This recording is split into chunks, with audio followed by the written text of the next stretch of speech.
Hello, I'm Prudence. Today's letter is about a high-maintenance sister with no maintenance agreement.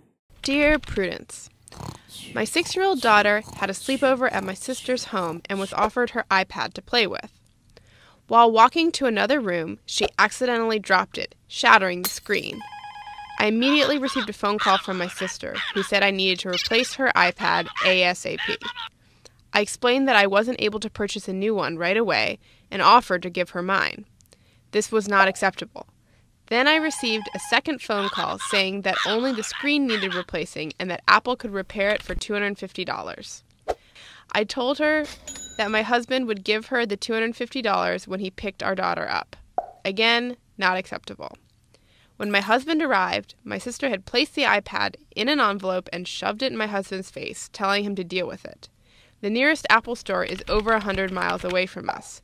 We made an appointment for the repair, but my husband found a place that he could get it fixed for half the price. I was recently laid off from my job, so my husband opted to go that route. After it was repaired, we mailed it back to my sister, but she claims that it's unsatisfactory and we must now pay the $250 for the right repair. Am I obligated to pay for this? Signed, I pay.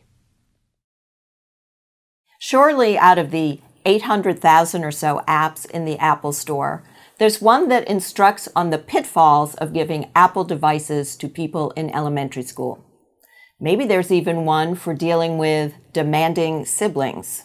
When your sister gave your daughter her iPad, she assumed liability for what would happen. It would have been fine if she asked, and I mean asked, for you two to split the cost of the repair.